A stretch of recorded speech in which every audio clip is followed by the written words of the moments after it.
Shalom Bapak Ibu yang terkasih di dalam nama Tuhan Yesus Kristus. Senang kita bisa berkumpul kembali. Kita akan memulai ibadah kita. Kita akan memuji muliakan Tuhan. Mari kita semuanya ambil waktu untuk Tuhan, untuk boleh merasakan kasih-Nya, untuk boleh bersyukur untuk hari ini. Terima kasih Tuhan. Terima kasih Yesus yang baik. Kami bersyukur punya Allah yang sungguh luar biasa, yang baik, yang selalu mengasihi kami. Terima kasih Bapa, terima kasih Tuhan Yesus. Terima kasih Bapa, terima kasih Yesus. Kita mau angkat pujian kita, Roh Kudus hadir di sini, mengalir di bait suci Tuhan. Terima kasih Bapa yang baik.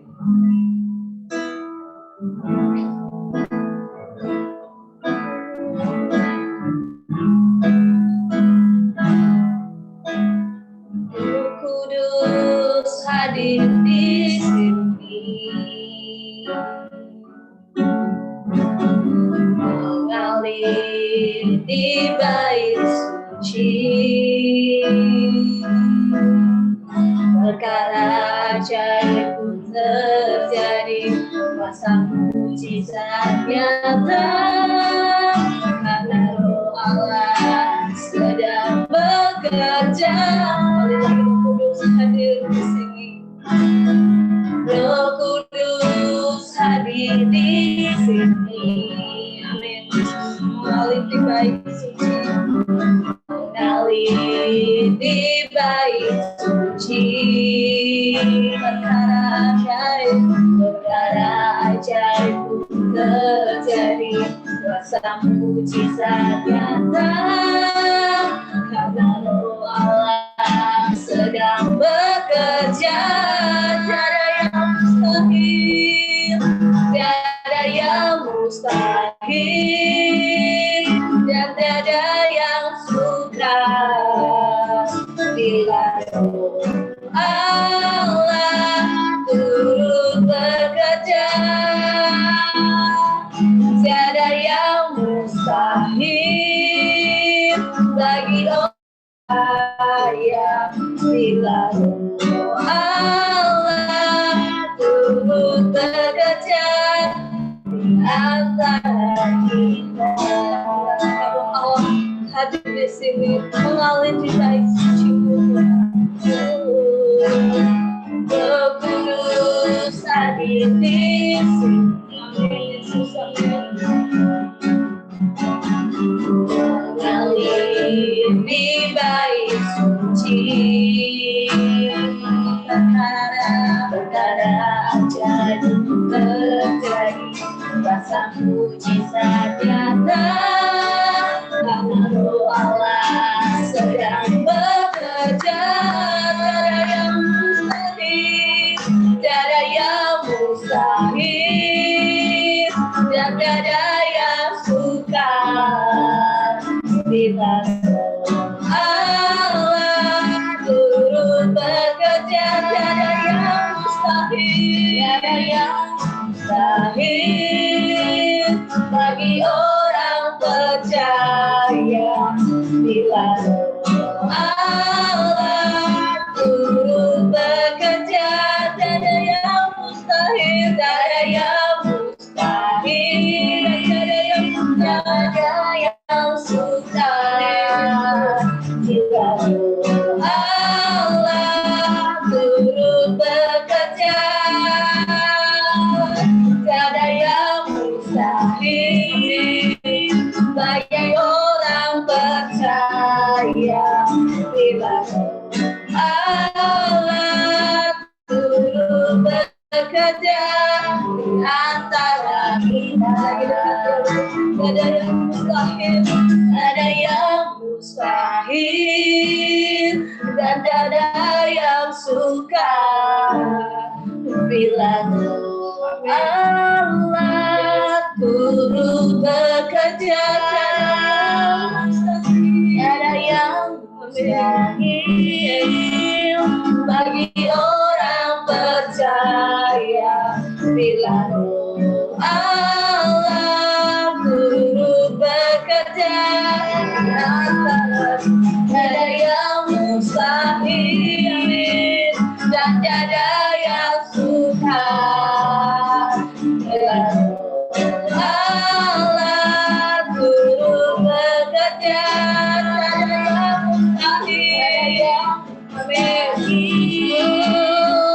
bagi orang percaya bila Allah turut bekerja di antara kita. Bila Allah turut bekerja, bila Allah turut bekerja di antara kita.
Kami memiliki iman percaya Tuhan bekerja atas setiap kami. Tuhan, di ibadah kami ini kami serahkan di dalam tangan-Mu ya Tuhan. Kiranya Engkau Allah yang berotoritas atas ibadah kami hari ini. Berkati setiap hamba-hamba-Mu yang mengambil bagian dalam pelayanan-Mu. Bahkan teman-teman tim yang telah menyediakan dan membuat segala hal untuk boleh terlaksana kegiatan ini Tuhan. Kami serahkan di dalam tangan Tuhan. Memberkati setiap hidup mereka. Kami percayakan semua kegiatan ibadah kami ini di dalam nama Tuhan Yesus. Dalam Roh Kudus-Mu Tuhan boleh memberkati dan menyertai. Kami menyerahkan ibadah kami Tuhan. Dan kami akan memuji nama Tuhan Yesus. Haleluya. Amin. Puji nama Tuhan, Bapak Ibu. Kita akan bersorak-sorai memuji memuliakan nama Tuhan. Mari kita katakan nyanyi glory. Mari kita bertepuk tangan dan memuliakan nama Tuhan dengan kasih dan sukacita dari Tuhan Yesus.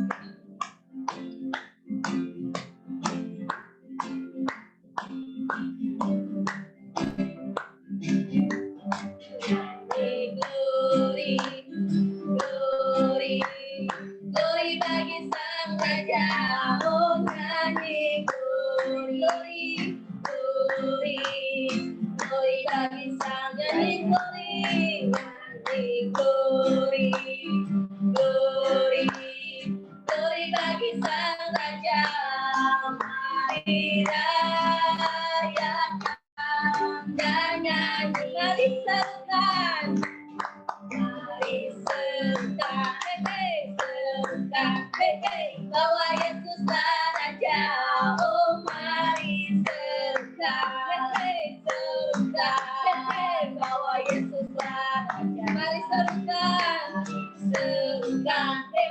serukan, bahwa Yesuslah Raja.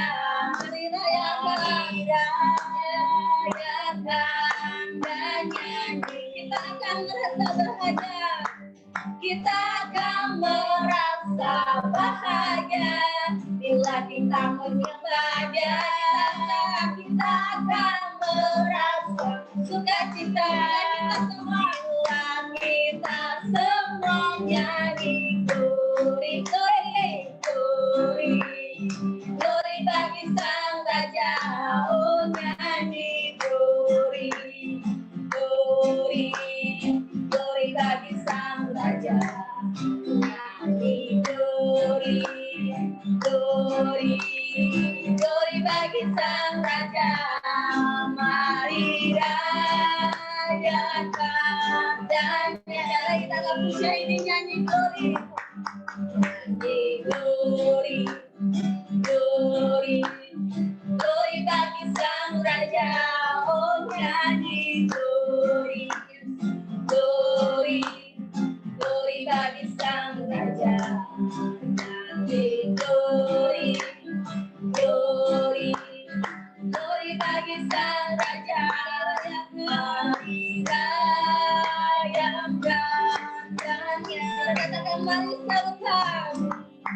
Mari serukan, serukan, bahwa Yesuslah Raja. Mari serukan, serukan, bahwa Yesuslah Raja.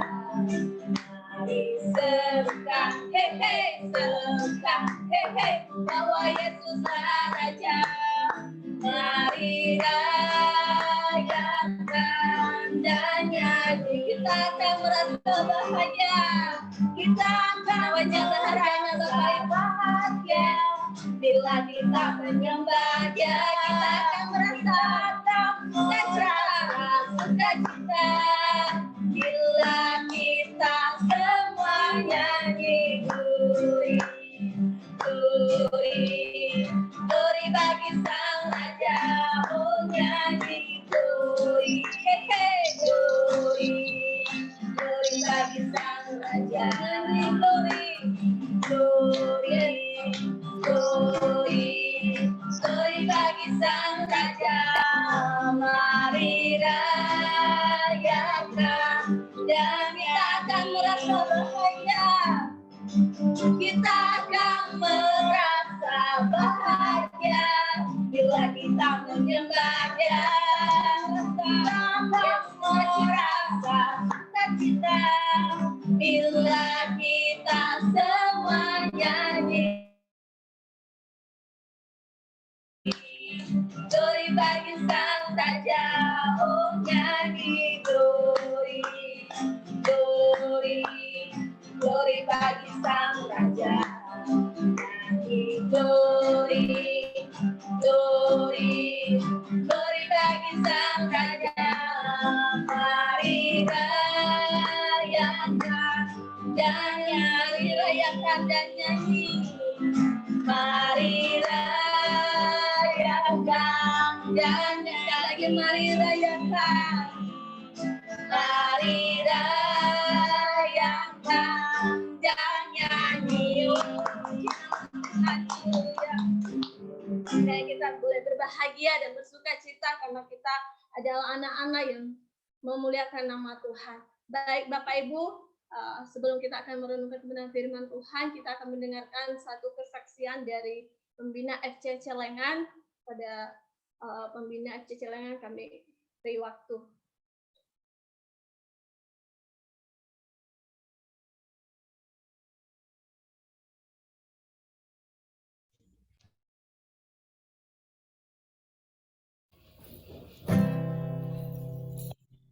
Kau selalu punya cara untuk menolongku. Kau selalu punya jalan keajaibanmu. Kau dahsyat dalam segala perbuatanmu. Dan ku tenang di dalam cara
Puji nama Tuhan, kiranya lagu pujian yang dipersembahkan oleh pembina FC Celengan boleh memberkati kita semua.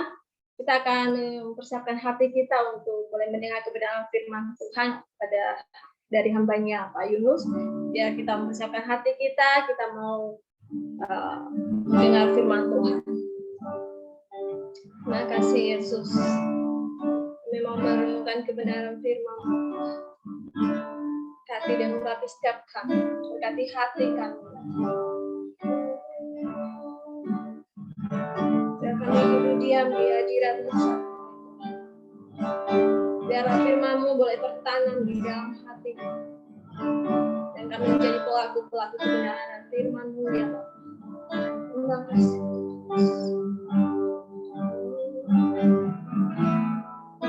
Inilah yang kurenungkan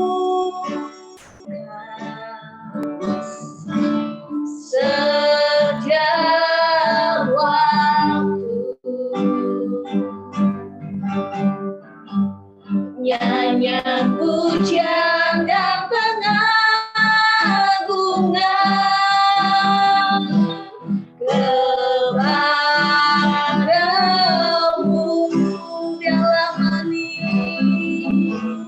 Biarlah manis kau dengar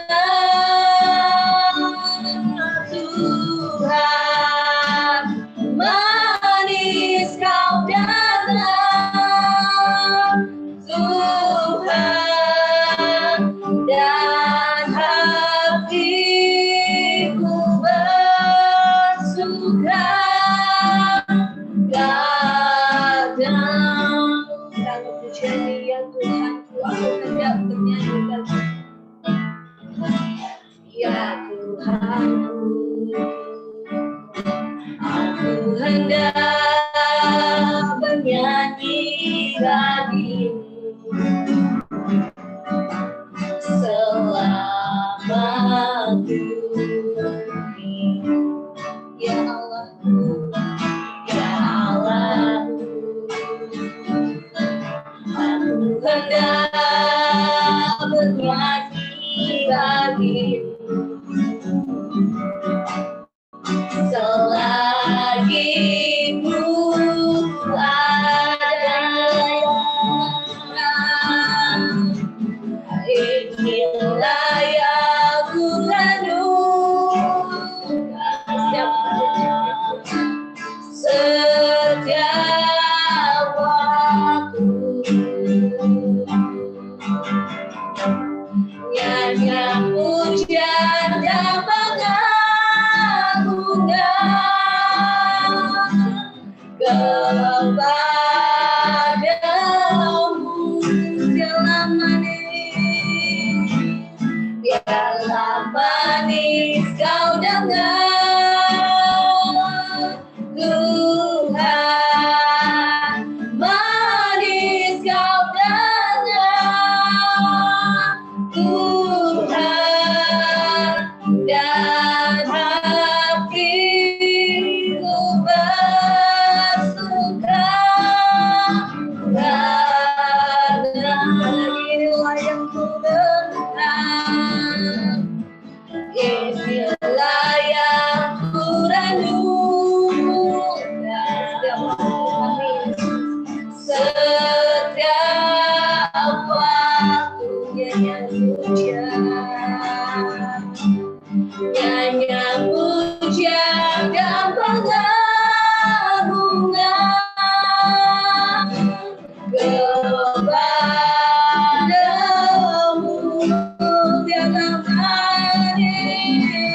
Biarlah manis kau dengar. Saya serahkan kepada Pak Yunus. Manis kau dengar Tuhan, dan hatiku bersuka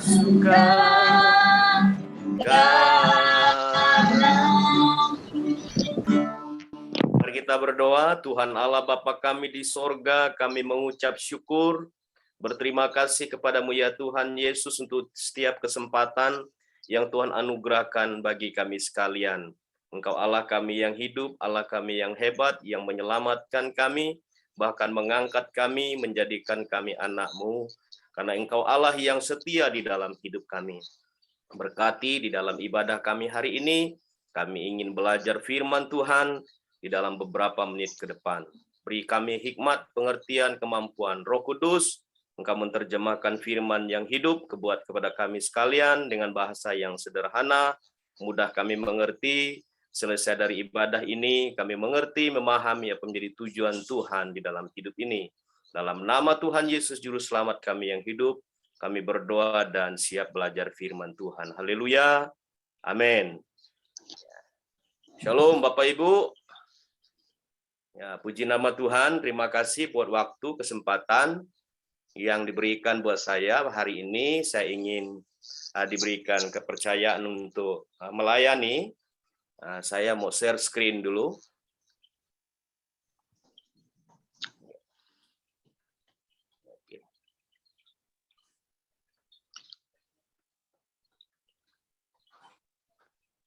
Belum ya? Kok enggak bisa? Mungkin kasih saya co-host dulu Kak atau apa?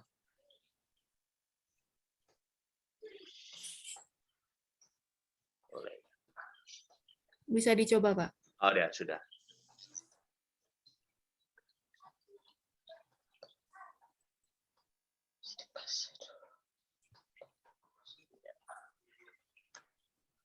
Pada sore hari ini kita akan belajar satu topik tema yaitu pemimpin yang menginspirasi. Ya. Oke ya. Sudah tampil Bapak Ibu? Oke. Baik, kita buka dulu. Saya mengambil satu teks firman Tuhan di dalam Yesaya 50 ayat yang keempat. Saya mau baca di dalam terjemahan firman Allah yang hidup. Ya. Demikian firman Tuhan. Tuhan Allah telah mengajar aku dan memberikan kepadaku lidah seorang murid untuk berkata-kata dengan hikmat, sehingga aku mengetahui apa yang harus kukatakan kepada orang-orang yang letih lesu. Setiap pagi ia membangunkan aku dan mengajar aku serta membukakan pengertianku mengenai kehendaknya. Saya garis bawahi bahwa di dalam tekstual ini ada kalimat firman Tuhan yang menegaskan buat saya dan saudara, kalimat yang memberikan inspirasi buat kita sekalian yang diawali dari diri kita sebagai pemimpin. Khususnya di sini dikatakan Tuhan Allah telah mengajar aku dan memberi kepadaku lidah seorang murid untuk berkata-kata dengan hikmat. Jadi Tuhan telah mengaruniakan kepada kita pengertian, hikmat, dan kebijaksanaan. Tentunya kita bisa menggunakan pengertian kebijaksanaan yang Tuhan Allah beri bagi kita untuk memberikan dorongan, memberikan motivasi, serta mengedukasi orang di sekitar kita, memberikan semangat, bahkan mendorong mereka, memberikan inspirasi yang baik sehingga mereka lebih maju, lebih giat lagi di dalam melayani Tuhan.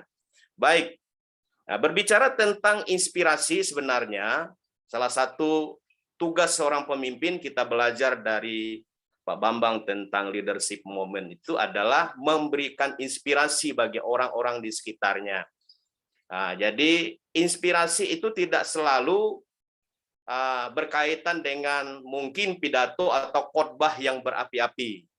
Ya, itu bagus juga. Tetapi inspirasi juga bisa kita dapatkan melalui pola atau gaya hidup seseorang, kesederhanaannya, ya ketaatannya, kesetiaannya, pengorbanannya, bahkan mungkin juga ekspresi dari totalitas hidupnya. Ya, kemudian integritasnya, ya, perkataan-perkataan yang menyejukkan itu juga kita bisa dapat inspirasi dari orang-orang di sekitar kita. Nanti di dalam bagian ini saya coba berbagi dengan Ibu Bapak apa yang saya dapatkan, yang Tuhan taruh di hati saya untuk saya boleh sharingkan kepada kita sekalian. Nah, sebelumnya di sini dikatakan adalah keberhasilan atau kegagalan suatu organisasi ditentukan oleh pemimpin. Pemimpin sangat memegang peranan yang vital dalam sebuah tim kepemimpinan, baik dalam lembaga secara umum maupun lembaga rohani, serta bidang pelayanan. Setiap orang bisa memimpin dalam skala yang berbeda-beda, tentunya sesuai dengan tanggung jawab atau kapasitas yang dia miliki. Kepemimpinan bukan soal jabatan, tetapi pengaruh, yaitu kemampuan untuk mempengaruhi orang lain. Nah, sejak awal, Tuhan merencanakan, menetapkan bahwa saya dan saudara adalah seorang pemimpin. Makanya manusia diciptakan menjadi pemimpin. Kemudian dalam Kejadian 1 ayat 26, untuk berkuasa, menjadi kepala dan bukan ekor. Dalam Ulangan pasal 28 ayat 13. Kemudian selanjutnya kita garam dan terang dunia. Dalam Matius pasal 5 ayat 13 dan 14. Artinya saya dan saudara harus memberi dampak positif bagi lingkungan di mana saya dan saudara tinggal. Kemudian dalam Wahyu 22 ayat 5, kita akan memerintah sebagai raja untuk selama-lamanya. Slide berikutnya. Ini definisi kepemimpinan. Ya, ini banyak, ya, ada beberapa yang saya coba bagikan buat kita sekalian. Ya, di situ dikatakan kepemimpinan adalah pengaruh menurut Oswald. Kemudian tugas utama pemimpin adalah mempengaruhi umat Allah untuk melaksanakan rencana Allah. Itu menurut Robert Clinton. Seorang pemimpin Kristen yaitu seorang yang dipanggil oleh Allah untuk memimpin. Ya, dia memimpin dengan dan melalui karakter seperti Kristus dan menunjukkan kemampuan fungsional yang memungkinkan kepemimpinan efektif terjadi. Itu menurut Josh Barna. Nah, kemudian kepemimpinan rohani adalah menggerakkan orang-orang berdasarkan agenda Allah. Itu menurut Henry, ya. Kemudian menurut John Maxwell, kepemimpin adalah pengaruh, tidak lebih dan tidak kurang. Dijabarkan lebih luas, maka dikatakan kepemimpin adalah seni mempengaruhi orang lain agar mengikuti dan melakukan apa yang kita inginkan dengan sukarela. Nah, jadi kesimpulan dari kepemimpinan ini adalah berbicara tentang pemimpin adalah seorang yang memiliki pengaruh untuk menggerakkan orang lain pada suatu tujuan. Ya. Berikut. Kita tadi berbicara tentang dua hal, yaitu pemimpin dan inspirasi. Kalau menurut Kamus Bahasa Indonesia, kata inspirasi itu, ya, menginspirasi berasal dari kata inspirasi. Menginspirasi memiliki arti kata kerja, sehingga menginspirasi dapat menyatakan suatu tindakan, keberadaan, pengalaman, atau pengertian dinamis lainnya. Dua hal di situ yang saya kuncikan di situ. Arti kata menginspirasi adalah menimbulkan inspirasi, juga menginspirasi artinya juga memberikan ilham atau mengilhami. Nah, dari data detik.com juga menyebutkan inspirasi adalah suatu perasaan antusias yang didapat dari seseorang atau sesuatu yang memberikan ide-ide baru dan kreatif. Kemudian selanjutnya, menurut Skillshare psikolog mendefinisikan inspirasi sebagai motivasi dari sumber eksternal yang menyebabkan seseorang memiliki ide dan atau menghasilkan sesuatu secara kreatif. Nah, dari definisi ini saya coba menyimpulkan apa itu definisi pemimpin yang menginspirasi yang dimaksudkan dalam pelayanan kita di sore hari ini. Pemimpin yang menginspirasi adalah pemimpin yang memiliki pengaruh untuk menggerakkan orang lain kepada suatu tujuan melalui perkataan, perhatikan situ, melalui perkataan yang menimbulkan inspirasi atau ilham, antusias, serta dapat mendorong atau memotivasi seseorang untuk memiliki ide-ide yang baru, kreatif, dan dinamis. Makanya tadi saya menggarisbawahi, inspirasi itu kita dapatkan tidak selalu dari perkataan-perkataan yang menggugah, atau khotbah-khotbah yang kuat, atau yang keras, yang menggelegar, atau pidato-pidato yang mungkin menurut kita begitu bagus kosakatanya, ya. tetapi bisa dikatakan adalah sesuatu yang mendorong orang lain, memotivasi untuk memiliki ide-ide yang baru, serta kreatif dan dinamis, juga itu dikatakan sebagai inspirasi. Selanjutnya, nah, yang pertama ada 5 hal yang ingin saya bagikan buat kita sekalian berkaitan dengan pemimpin yang menginspirasi. Yang pertama adalah pemimpin yang menginspirasi adalah pemimpin yang visioner. Ya. Pemimpin yang visioner. Kita bisa belajar kalau dalam tekstualnya Kejadian pasal 37 ayat 5 sampai ke 10 itu berbicara tentang seorang tokoh bernama Yusuf ya. Ketika dia bermimpi, dia sampaikan mimpinya kepada saudaranya, kepada ayahnya, ibunya, tetapi dia malah dimarah ya. Tetapi dia terus ceritakan tentang mimpi masa depannya. Apa itu visi? Visi menurut John Maxwell adalah melihat masa depan saat ini didasari oleh masa lalu. Melihat yang tidak kelihatan menjadikannya dapat dilihat. Kemudian jembatan informasi dari waktu sekarang kepada masa depan yang lebih baik. Kemudian Bill Hybels juga menjelaskan apa itu visi. Visi adalah gambaran masa depan yang menimbulkan kegairahan. Ya. Yang dimaksud pemimpin yang visioner di sini adalah pemimpin yang mampu memberikan yang namanya melihat jauh ke depan secara bertanggung jawab.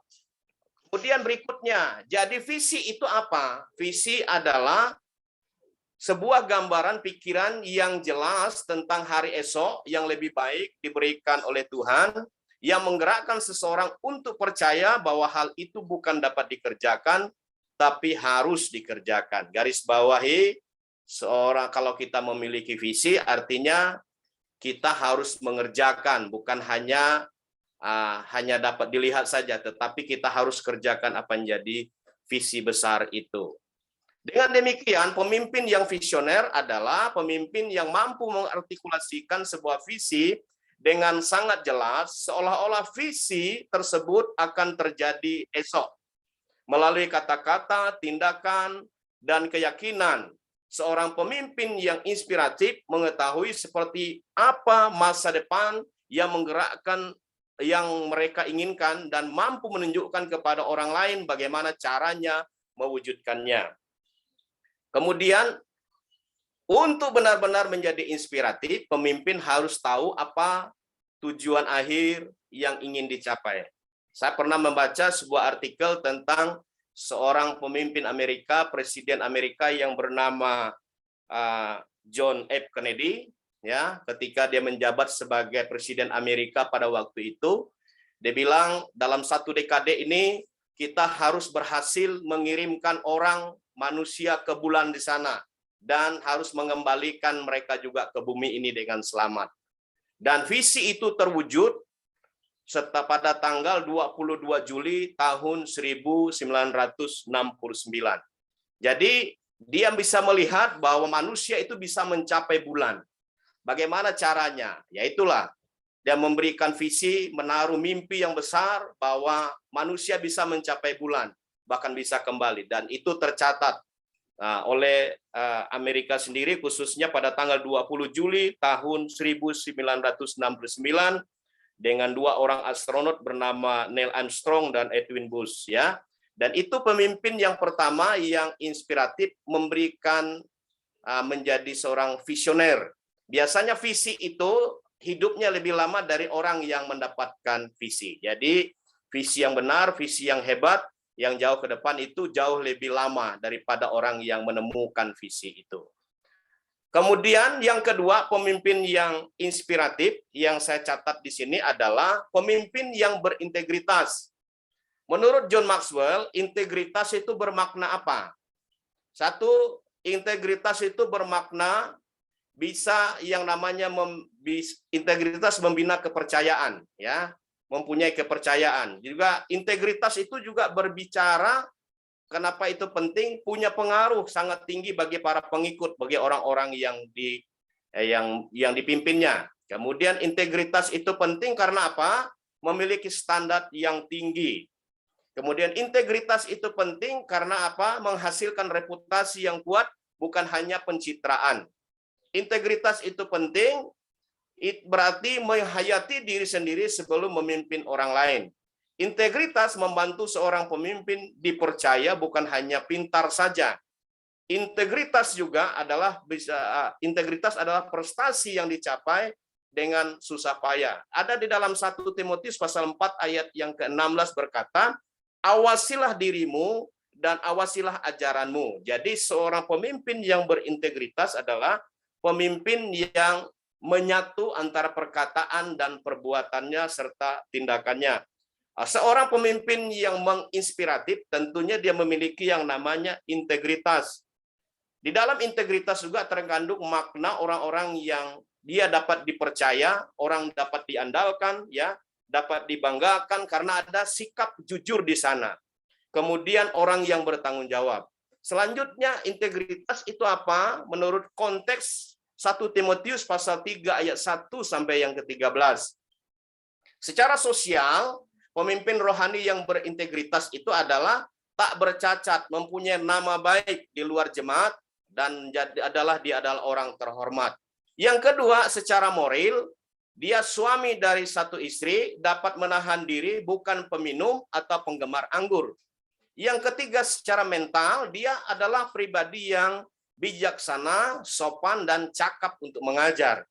Kemudian kepribadiannya bukan pemarah, tetapi dia pribadi yang peramah, menjadi pribadi yang pendamai, suka memberi tumpangan, bukan hamba uang atau serakah, tidak bercabang lidah, dan suka menfitnah, hati nuraninya murni, dan dia orang yang dapat dipercaya. Kemudian berikutnya adalah pemimpin rohani yang berintegritas itu rumah tangganya, dalam hal rumah tangga pun, dan keluarga, kepala keluarga yang baik, disegani dan dihormati oleh anak-anaknya. Kemudian dalam hal kedewasaan, bukan orang yang baru bertobat, harus diuji terlebih dahulu, ya. Itu menurut 1 Timotius tadi pasal 3 ayat 1 hingga yang ke-13. Kemudian yang ketiga, pemimpin yang menginspirasi yang saya dapatkan di sini adalah pemimpin yang melayani, bukan dilayani. Dalam Markus pasal 10 ayat yang ke-45, di situ dikatakan, karena anak manusia, di situ dikatakan apa? Datang bukan untuk dilayani, melainkan melayani. Dalam hal ini, berkaitan dengan tugas pemimpin yang melayani ditandai dengan dua hal. Pertama adalah pemimpin yang melayani, dia memberi diri. Apa yang dimaksud dengan pemimpin yang memberi diri? Ya, memberi diri artinya dia mau berkorban, ya, memiliki hati dan tanpa dipaksa, dengan rela hati, melayani, ya, tanpa disuruh atau ada inisiatif, ya. Itu pemberian diri, bukan dengan paksa. Melihat tanggung jawab ini bukan sebagai jabatan, ya, untuk jadi bos atau jadi orang yang memerintah, tetapi sikap hatinya memberi dirinya, ya. Jadi yang kedua adalah melayani dengan hati. Nah, melayani dengan hati artinya di sini adalah orang yang rendah hati. Ada lagu itu, hati sebagai hamba. Ya, ku tak membawa apapun juga saat ku datang ke dunia. Ada seorang teman yang bilang sama saya, dia bilang, mari kita nyanyi datang kosong pulang kosong.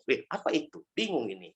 Jadi pemain musik rupanya ku tak membawa apapun juga saat datang ke dunia. Ini bahaya. Jadi melayani dengan hati, ya, artinya melayani dengan rendah hati.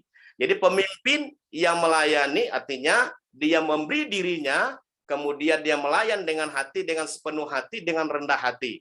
Selanjutnya, apa yang dikatakan di situ? Motivasi orang pemimpin yang melayani dengan hati tadi, ya, dengan rendah hati tadi adalah bukan untuk dilayani, tapi melainkan melayani. Jadi kata hamba dalam Lukas pasal 1 ayat 38 berasal dari bahasa Yunani doulos yang artinya budak atau pelayan. Dalam bahasa Inggris diterjemahkan sebagai slave yang artinya adalah hamba yang terikat.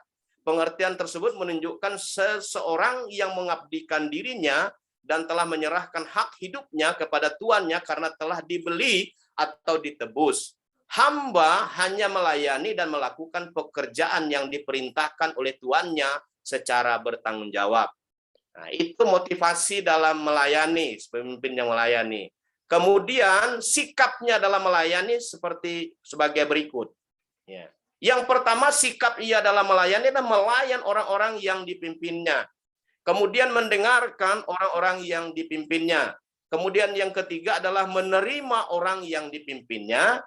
Kemudian yang keempat adalah menyembuhkan orang yang dipimpinnya, memberikan pendekatan kepada orang yang dipimpinnya. Kemudian yang keenam adalah memberi pertumbuhan kepada orang yang dipimpinnya. Nah, selanjutnya, menurut Tim Elmore, pemimpin Growing Leaders, muridnya Dr. John Maxwell, cara Tuhan Yesus memberikan perubahan hidup kepada murid-muridnya bisa dijelaskan dengan kata ID. Jadi yang disebut di sini yang pertama I adalah instruction, ada perintah, kemudian demonstration, kemudian demonstrasi, kemudian E itu experience, kemudian atau pengalaman, kemudian accountability atau pertanggungjawaban. Jadi dengan perkataan ini bisa juga mendorong kita untuk kita mengarahkan orang-orang yang kita pimpin dengan cara perintah, demonstrasi, pengalaman, pertanggungjawaban. Dan itu Yesus lakukan kepada para murid-muridnya. Ya. Selanjutnya, pemimpin sebagai pelayan, motivasi yang paling menonjol dalam kepemimpinan Yesus adalah untuk melayani, bukan dilayani. Dimulai dalam hal apa? Melakukan sesuatu walaupun kelihatannya kecil. Yang kedua adalah melakukan sesuatu walaupun harus berkorban. Melakukan sesuatu bagi kemuliaan nama Tuhan. Jadi pemimpin yang melayani artinya hal-hal kecil pun dia lakukan, ya, jangan menganggap pandang enteng, ya, meremehkan sesuatu yang kecil. Kemudian melakukan sesuatu harus berkorban. Nanti ada kaitan juga dengan poin saya berikutnya. Melakukan sesuatu bagi kemuliaan Tuhan. Jadi dedikasikan apa yang kita kerjakan, pemimpin yang melayani untuk kemuliaan nama Tuhan. Bukan hanya untuk cari pujian, bukan hanya untuk pencitraan, tidak. Tujuannya untuk kemuliaan nama Tuhan. Itu garis bawahi pemimpin sebagai pelayan. Jadi yang ketiga itu, yang keempat adalah pemimpin yang meregenerasikan pemimpin atau memuridkan pemimpin berikutnya. Makanya di dalam 2 Timotius pasal yang kedua, ayat yang kedua berkata, apa yang telah engkau dengar daripadaku di depan banyak saksi, percayakanlah itu kepada orang-orang yang dapat dipercayai, yang juga cakap mengajar orang lain. Ini jadi poin yang keempat ini sebenarnya pemimpin yang menginspirasi adalah dia menyiapkan siapa pemimpin berikutnya. Ya. Dalam leadership moment yang Pak Bambang sampaikan dalam videonya adalah ukuran seorang pemimpin adalah pada bagian akhir adalah menyiapkan pemimpin berikutnya. Jadi kalau dia setelah dia tidak memimpin, ya, itu bisa dilihat bagaimana organisasi pelayanan gereja, apakah tambah maju atau tambah mundur. Apakah dia pemimpin alfa dan omega, jadi yang awal dan yang akhir, artinya sampai mati, tidak ada pemimpin lain. Sebaiknya pemimpin yang menginspirasi tidaklah demikian. Jadi memuridkan pemimpin berikutnya, menyiapkan pemimpin-pemimpin berikutnya. Di situ dikatakan, dalam praktek kepemimpinan ada perbedaan antara pemimpin umum, ya, dengan pemimpin sekuler lainnya, ya. Yang pertama itu dikatakan di situ adalah biasanya pemimpin sekuler atau umum hanya memberikan perintah fokus pada jabatan, tugas dan tanggung jawab pekerjaan seperti job desk yang ada. Karir dan jabatan jarang dipikirkan agar bawahannya juga maju dan berkembang dalam jabatan serta kepemimpinan seperti yang dia sendiri alami sebagai seorang pemimpin. Kecenderungan dalam kepemimpinan umum sekuler adalah kompetitor. Jadi bagaimana dia menjadi yang terkedepan, ya. Sama dengan Yamaha, selalu di depan katanya. Jadi kita tidak seperti itu, ya. Tapi sebaliknya di bagian sebelah kanan ini, ya, tidaklah demikian dengan pemimpin rohani. Kepemimpinan yang dijalankan tidak hanya berfokus kepada dirinya sendiri dan target apa yang dia ingin capai sendiri dalam kepemimpinannya. pemimpin rohani selain bertanggung jawab terhadap area tugas dan tanggung jawab pekerjaannya, ia juga memuridkan atau mementor orang-orang yang dipimpinnya untuk berkembang maju dan menjadi pemimpin baru yang handal seperti dirinya sendiri, ya. Bahkan bisa melebihi dirinya sendiri. Jadi dalam kepemimpinan rohani sebenarnya tidak ada persaingan, merasa disaingi. Jadi kalau ada anak mentinya berhasil lebih maju dari dirinya, itu satu kebanggaan. Saya mendoakan orang-orang yang pernah bersama dengan saya, ya, saya selalu doakan supaya dia lebih maju, lebih hebat, lebih unggul, dipakai Tuhan dengan luar biasa. Tidak ada satupun rasa iri saya terhadap para menti. Bahkan saya mendorong mereka untuk lebih hebat lagi. Dan saya percaya itulah menjadi doa kita, ya, bagi orang-orang yang pernah bersama dengan kita, bukan menganggap sebagai satu persaingan yang ada. Karena pemuritan itu di pengertiannya kita sering bicara tentang pemuritan seperti ini. Ya, definisi pemuritan. Proses relasional yang bersifat informal, transfer kehidupan, menggali potensi dan mendorong agar mencapai potensi optimalnya serta pembentukan karakter yang menghasilkan pelipat gandaan. Jadi kalau kita merindukan ada namanya regenerasi dalam kepemimpinan, kita harus memberi diri kita untuk bersama-sama dengan para menti hidup kita bagikan, kita gali potensi, kita dorong mereka supaya mereka mencapai puncak potensi yang optimal, serta karakternya dibentuk, kemudian menghasilkan pelipat gandaan. Jadi menghasilkan pemimpin lainnya, bukan pemimpin alfa dan omega tadi yang awal dan yang akhir, ya. Tidak seperti itu, ya. Berikutnya dikatakan lagi, ya, sebagai pemimpin rohani, Tuhan Yesus memimpin murid-muridnya atau orang-orang yang dipimpinnya bukan hanya memberikan perintah, tetapi fokus memuridkan mereka. Berikut apa yang Tuhan Yesus lakukan dalam memuridkan para muridnya. Yang pertama, dia mementori murid-muridnya. Ingat, dalam kata mentor ini ada 3 hal. Dia ada fathering, kemudian membapai, teaching, mengajar, kemudian coaching, melatih. 3 hal ini yang Yesus lakukan dalam Matius pasal yang ke 9 ayat 35 sampai 38. Yesus itu berjalan ke semua desa dan kota memberitakan Injil. Dia ajak murid-muridnya juga beritakan Injil, menyembuhkan orang sakit, ya, peduli kepada orang-orang yang miskin dan lemah. Jadi Yesus ajak murid-muridnya dengan berkeliling ke semua kota dan desa.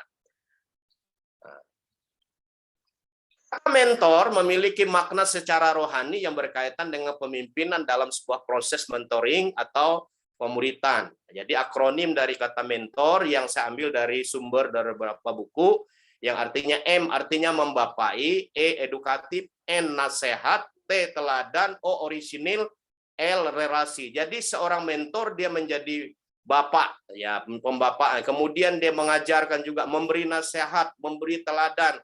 Kemudian mentor itu asli. Ya, sama juga pemimpin juga asli, harus jadi dirinya sendiri, jangan menjadi orang lain, ya. Kemudian memiliki relasi, memiliki hubungan yang baik dengan para mentinya. Ya. Kemudian berikutnya,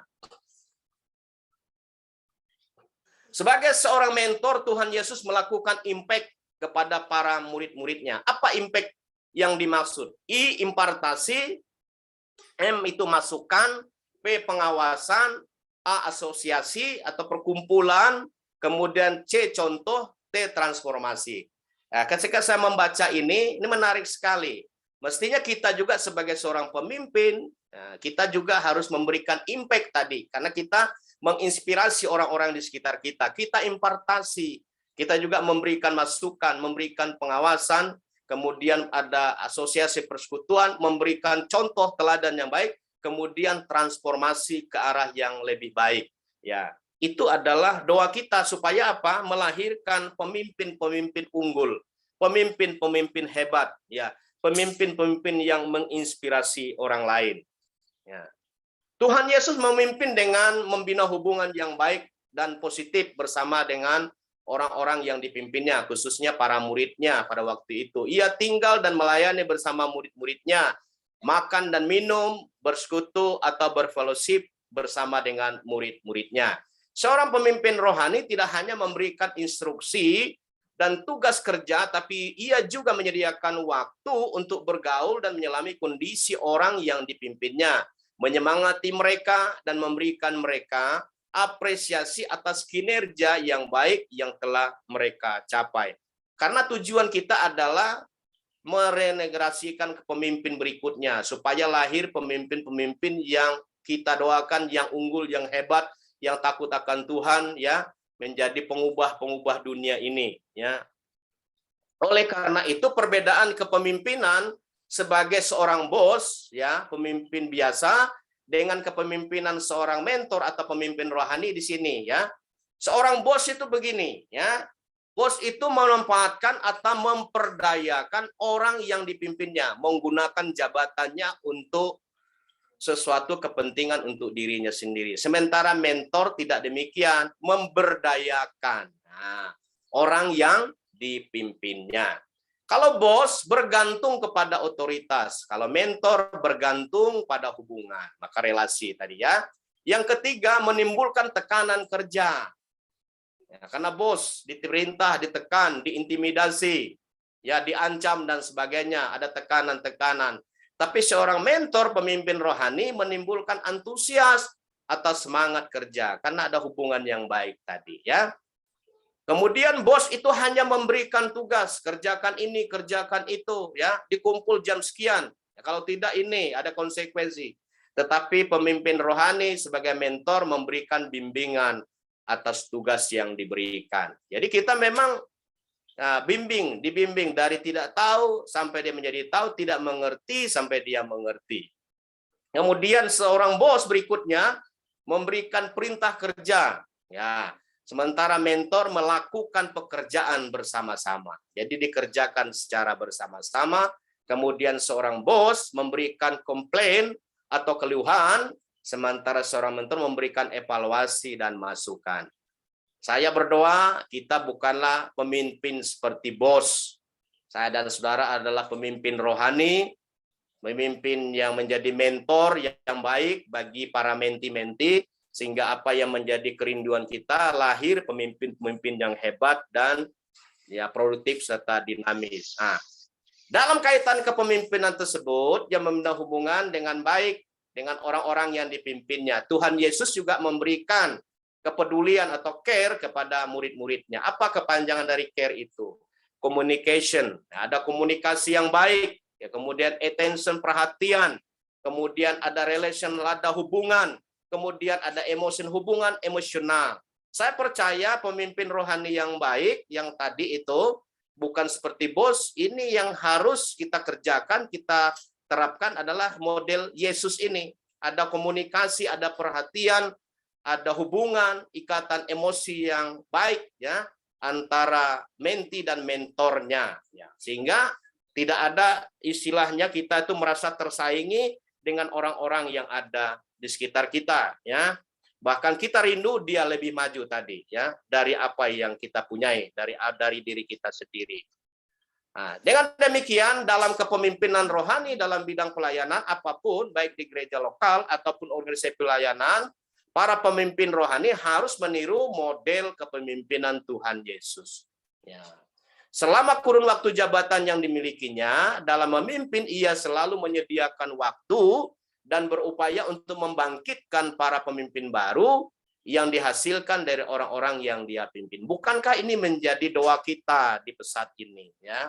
Melainkan pemimpin-pemimpin hebat, ya. Pemimpin-pemimpin yang unggul di masa-masa yang akan datang. Jadi meregenerasikan pemimpin. Pemimpin sejati bukan menghambat tetapi membuat regenerasi. Pemimpin yang handal adalah pemimpin yang dapat membangkitkan pemimpin baru dan meregenerasikan kepemimpinannya. Ya, oleh karena itu saya percaya di bagian keempat ini pun itulah menjadi doa kita sekalian. Kalau kita menjadi pemimpin yang menginspirasi, tentu kita menyiapkan siapa pemimpin kita. Bahkan di dalam ukuran seorang pemimpin, Pak Bambang mengatakan ketika engkau menduduki jabatan tertentu, posisi tertentu hari itu, engkau harus mikir siapa yang akan meneruskan berikutnya, the next leader berikutnya. Bayangkan baru menjadi seorang direktur atau seorang manajer atau supervisor atau apapun, dia sudah memikirkan harus bilang siapa nanti berikutnya. Jangan berpikir saya selama-lamanya. Ada seperti itu ya. Yang keempat itu yang kelima, adalah pemimpin yang rela berkorban. Ya, pemimpin yang rela berkorban. Ya, Markus pasal 10 ayat 45 di situ tadi ya, ada kaitannya di bagian akhir di situ ya. Di situ saya mau baca buat kita sekalian ya. Karena anak manusia juga datang bukan untuk dilayani, melainkan untuk melayani dan untuk memberikan nyawanya menjadi tebusan bagi banyak orang. Berkorban. Nah, karakteristik yang dimilikinya adalah seperti seorang gembala. Nanti Bapak Ibu bisa baca dalam Yohanes pasal 10 ayat 1 sampai 21 tentang gembala yang baik ya, Yesus gembala yang baik, dan Mazmur 23 ayat 1 sampai 6. Nah, pemimpin yang rela berkorban dengan karakteristik seperti seorang gembala, di situ dikatakan yang pertama ia mengenal domba-dombanya, mengenal siapa yang bersama dengan dia. Kemudian kehadirannya, dan dia selalu hadir dan siap sedia. Jadi ketika diperlukan tetap ada, dia selalu siap sedia ya, memberikan apa mungkin ya, bimbingan ya, pendampingan. Kemudian dia selalu memimpin dari depan. Ya. Dan berikutnya adalah dia seorang yang pemberani. Nah, kemudian menuntun dan membimbing. Ya. Dalam perjanjian lama, Allah digambarkan sebagai gembala karena apa? Ia menghimpun, ia membalut, ia membawa. Kemudian karakteristik pemimpin yang rela berkorban dengan karakteristik seperti seorang gembala, peduli kepada domba-domba yang hilang atau yang tersesat. Jadi tidak masa bodoh ya. Tidak ditinggalkan walaupun cuma satu ya. Oleh karena itu rela berkorban ya, waktu kita, tenaga kita, pikiran kita, bahkan uang kita juga kita harus rela berkorban ya. Untuk apa? Untuk investasi ya, kekekalan ya. Untuk investasi apa? Hidup kita ini kita bagi orang lain. Jadi bukan hanya berbicara tentang hal-hal yang mungkin kelihatan, tetapi orang juga tidak hanya bilang iya saya mendukung dalam doa. Kadang ada perlunya juga dana juga, orang telah menti-menti juga bisa memerlukan itu ya. Selanjutnya pemimpin yang rela berkorban. Nah, tidak ada yang menyangkal bahwa kepemimpinan yang efektif berkaitan dengan pengorbanan diri yang luar biasa. Pemimpin yang sejati harus siap menyerahkan hidupnya demi orang-orang yang dia pimpin. Ya. Ada tipe kepemimpinan yang lain. Pegawai atau gembala upahan adalah orang-orang yang kepemimpinannya semata-mata didasarkan kepada upah.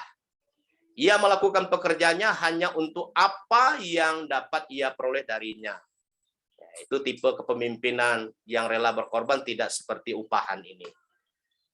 Kemudian berikutnya, dalam lembaga yang berkaitan dengan gereja atau pelayanan, semangat berkorban diri dapat mengambil salah satu dari dua bentuk. Pertama adalah kesediaan untuk mendelegasikan, ya termasuk kepemimpinan berikutnya. Yang kedua, tugas-tugas. Yang kedua adalah kebalikannya. Apa itu? Ketidaksediaan untuk mendelegasikan persoalan yang memang menjadi tugas dan tanggung jawabnya sebagai seorang pemimpin. Sederhananya dalam poin ini adalah poin kedua adalah jangan melempar tanggung jawab. Jadi pemimpin yang rela berkorban adalah memiliki kesediaan untuk juga mendelegasikan tugas, kepercayaan, tanggung jawab berikutnya. Yang berikutnya adalah tidak lempar tanggung jawab. Jadi ada 5 hal yang saya boleh bagikan. Nah, dan mungkin tentu ibu bapak kalau belajar bisa lebih banyak lagi. Ya, tapi yang Tuhan taruh di hati saya pada sore hari ini ada 5 hal. Jadi pemimpin yang inspiratif adalah seorang yang memiliki visi jauh ke depan. Yang kedua adalah pemimpin yang berintegritas. Yang ketiga adalah pemimpin yang melayani, bukan dilayani. Yang keempat adalah pemimpin yang meregenerasikan pemimpin atau memuridkan pemimpin berikutnya agar muncul pemimpin yang baru.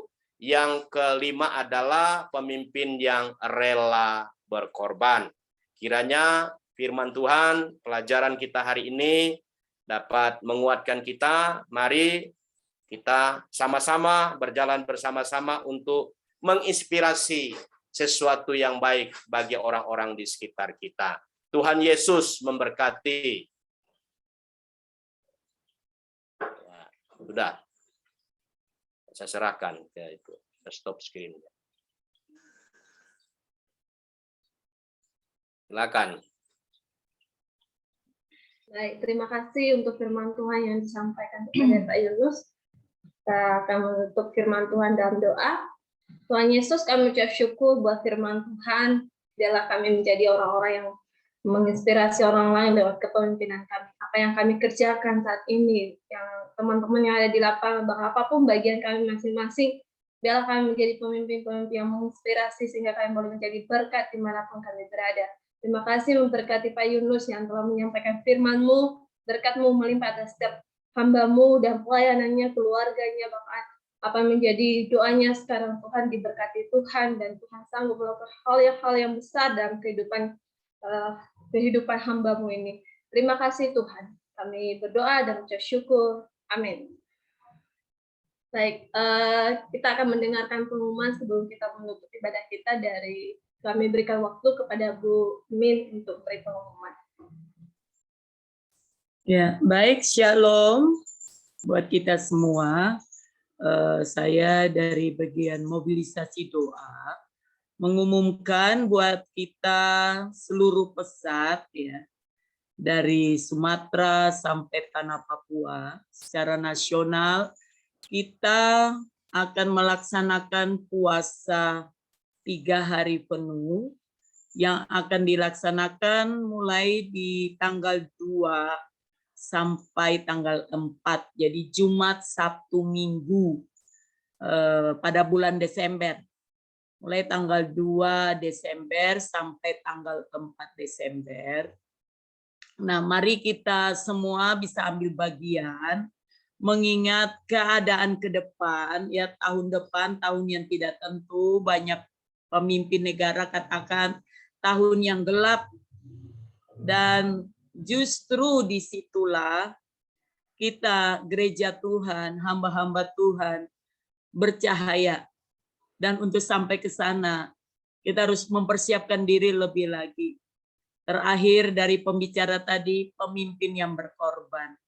Kita semua di pesat adalah pemimpin, kita mau berkorban, mau bayar harga, dengan meninggalkan kesenangan kita, ya selera kita untuk sementara 3 hari kita ambil waktu puasa penuh, ya Bapak Ibu Saudara semua, ya ini untuk pelayanan kita yang lebih dahsyat lagi ke depan, karena firman Tuhan bilang tidak cukup dengan doa, ini harus dengan puasa, ya. Jadi saya berdoa dengan tim doa semua, supaya 3 hari penuh, 2, 3, 4 Desember ini jangan kita lewatkan. Kalau kita mau jadi terang di tahun depan, kita mau jadi berkat, kita mau menginspirasi banyak orang, kita mau membawa kekuatan yang luar biasa. Mari kita ambil bagian, ya. Jangan khawatir, ya, untuk Tuhan, Tuhan akan bela kita. Jangan khawatir sakit mah, sakit lambung, asam lambung, dan tetek bengeknya. Lakukanlah seperti untuk Tuhan, dan kita akan lihat, ya, berkat-berkat rohani yang luar biasa dicurahkan bukan hanya buat pesat, tapi mulai dari pribadi kita. Kita menjadi kuat, keluarga kita menjadi kuat, ya pelayanan ini kuat, gereja Tuhan kuat, bangsa kita menjadi kuat. Karena itu jangan pernah berhenti berdoa. Kalau ini ada kesempatan baik, ambillah kesempatan ini. Jangan ditunda. Tuhan memberkati kita semua. Terima kasih. Terima kasih untuk pengumumannya. Kita akan mempersiapkan diri kita untuk boleh mengambil bagian untuk doa puasa tanggal 24 sampai tanggal 5, tanggal 4 dan tanggal 2 sampai tanggal 4. Ya. Nanti akan sekalian didoakan oleh Bu Yosefina dalam doa syafaat, dan setelah doa syafaat kami serahkan kepada Pak Yunus untuk menutup ibadah kita dan sekaligus doa berkat. Kepada Bu Yosefina kami persilakan.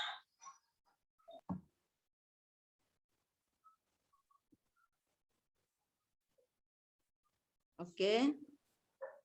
Mari kita berdoa. Bapa dalam surga, pada sore hari ini kami datang mengucap syukur kepadamu atas waktu yang Tuhan anugerahkan kepada kami semua, keluarga Pesat boleh bertemu, saling mendukung dalam doa, saling menginspirasi tentang pelayanan kami di masa yang akan datang. Terima kasih Tuhan Yesus buat kasih setia Tuhan, waktu yang Tuhan anugerahkan kepada kami.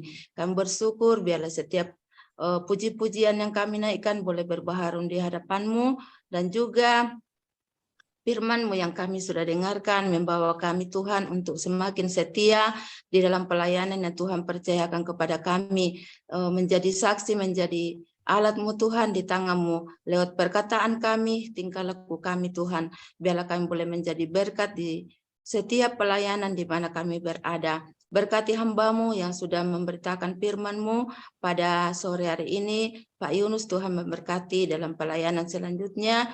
Berkati keluarga mereka, berkati anak-anak yang sudah Tuhan percayakan kepada mereka. Biarlah mereka saling mendukung dalam pelayanan yang Tuhan percayakan kepada mereka. Bapa dalam surga, saat ini Tuhan kami berdoa buat seluruh komunitas Pesat, bahkan karyawan yang Tuhan sudah utus bagi kami semua di seluruh Indonesia ini Tuhan. Mari Tuhan Engkau kuatkan kami dengan panggilan yang Tuhan bagikan bagi kami. Biarlah Tuhan pelayanan kami di masa yang akan datang betul-betul boleh melayani dengan sungguh-sungguh, dengan menjadi saksi-Mu Tuhan bagi siapapun yang kami layani. Khususnya kami berdoa buat anak-anak yang kami layani di TK, di FC Tuhan, Tuhan memberkati semua.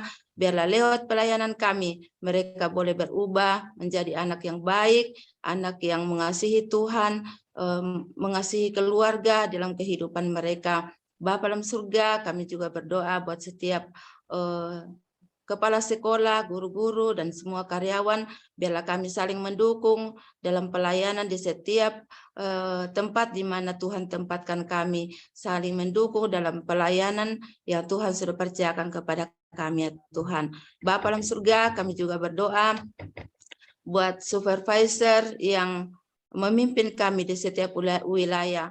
Engkau memberikan hikmat, kuasa daripada-Mu sehingga dapat mengarahkan kami sebagai pelayan-pelayan-Mu dengan penuh kasih. Berkati keluarga mereka, berkati dalam pelayanan di setiap wilayah mereka. Kami juga doakan ya Tuhan buat manajer program, Tuhan juga memberkati agar saling mendukung satu dengan yang lain, saling mengasihi satu dengan yang lain, untuk lebih mengaspirasi kami Tuhan untuk melayani di masa yang akan datang. Kami juga berdoa ya Tuhan buat apostolik, Tuhan memberkati dalam pelayanan mereka, apapun program-program mereka, Tuhan juga memberkati, berkati dalam keluarga mereka, berkati pelayanan mereka. Kami juga berdoa buat direktur eksekutif bersama dengan anggotanya, Tuhan memberkati juga agar mereka saling mendukung satu dengan yang lain dalam pelayanan untuk memajukan pelayanan-Mu di Pesat ini. Kami juga berdoa ya Tuhan buat para direktur, Tuhan Engkau juga memberkati mereka, manajer Tuhan juga memberkati, juga ketua yayasan Tuhan juga memberkati ya Tuhan. Berkati sehingga mereka Tuhan boleh kami contohi dalam melayani di masa yang akan datang. Berkati keluarga mereka, berkati pelayanan mereka. Bapa, para donatur yang setia mendukung pelayanan di Pesat ini, Engkau urapi mereka dalam pelayanan mereka, baik dalam pekerjaan apapun yang Tuhan memberkati. Berkati dalam keluarga mereka agar setiap usaha mereka, setiap pelayanan mereka boleh menjadi berkat bagi keluarga mereka dan juga mendukung pelayanan kami di Pesat. Kami juga berdoa buat sahabat-sahabat Pesat, Tuhan juga memberkati kami saling satu dengan yang lain dalam pelayanan di masa yang akan datang. Juga kami teringat buat Bapak Hestia yang saat ini Tuhan dalam keadaan sakit, yang akan dirujuk ke rumah sakit. Tuhan tolong dengan kuasa darah-Mu Tuhan, Engkau hancurkan segala bibit penyakit sehingga boleh memperoleh kesembuhan yang sempurna dan nama-Mu diagungkan, dimuliakan. Berkati semua perawat, bahkan dokter, dan yang melayani Tuhan di rumah sakit. Kiranya Tuhan memberikan hikmat dan memberikan obat sesuai dengan penyakit mereka sehingga dapat kembali pulih, dan keluarga Pak Eskia boleh merasakan penyertaan Tuhan, kuasa Tuhan dinyatakan dalam keluarga mereka. Bapa dalam surga, kami juga berdoa buat seluruh rencana program-program ke depan bagi pesat. Tuhan Engkau memberkati sehingga apapun yang direncanakan, pelayanan yang akan direncanakan ke depan boleh berjalan dengan baik seturut dengan kehendak Tuhan. Terima kasih Tuhan, kami serahkan seluruh kehidupan kami sepanjang malam ini, biarlah Tuhan bersama-sama dengan kami. Kami berdoa mengucap syukur di dalam nama Tuhan Yesus. Amin. Baik, Ibu Bapak, kita akan mengakhiri ibadah kita di sore hari ini. Tuhan Allah Bapa di sorga, kami mengucap syukur untuk ibadah kami hari ini. Tuhan telah tolong dan Tuhan telah tuntun.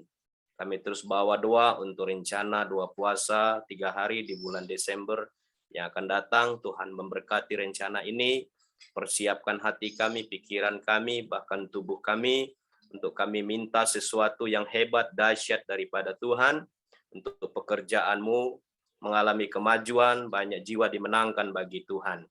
Berkati seluruh komunitas pesat dari Sabang sampai Merauke, dari Pulau Rote sampai Miangas, bahkan Indonesia secara keseluruhan, rekan-rekan kami yang ada, Tuhan memberkati mereka. Terima kasih buat semuanya kami yang telah hadir dalam ibadah Zoom ini. Bapak Ibu, mari arahkan hatimu dan terimalah berkat Tuhan. Jika engkau baik-baik mendengarkan suara Tuhan Allahmu dan melakukan dengan setia segala perintahnya yang kusampaikan kepadamu pada hari ini, maka segala berkat ini akan datang kepadamu dan menjadi bagianmu. Tuhan memberkati engkau dan melindungi engkau. Tuhan menyinari engkau dengan wajahnya dan memberi engkau kasih karunia. Tuhan menghadapkan wajahnya kepadamu dan memberi engkau damai sejahtera. Diberkatilah kehidupanmu, diberkatilah rumah tanggamu, diberkatilah pekerjaanmu, diberkatilah keuanganmu. Tuhan mencukupkan semua yang engkau butuhkan dan hidupmu menjadi berkat bagi kemuliaan nama Tuhan. Terimalah berkat dari Allah Bapa, cinta kasih dari Tuhan Yesus Kristus, penyertaan dan penghiburan Roh Kudus akan menyertai hidupmu mulai hari ini sampai Tuhan Yesus datang kali kedua. Dalam nama Tuhan Yesus Juru Selamat kami hidup, kami akhiri ibadah kami di hari ini. Haleluya. Amin. Tuhan Yesus berkati. Terima kasih semuanya. Kita sudah selesai. Tuhan Yesus memberkati kita semua. Shalom. Shalom. Terima kasih. Terima kasih Pak Yunus dan semua teman-teman yang melayani. Tuhan berkati. Ida dan teman-teman. Josephine, terima kasih. Terima kasih. Tuhan berkati. Oh, siapa tadi Ida ya? Ida dengan teman-teman. Terima kasih.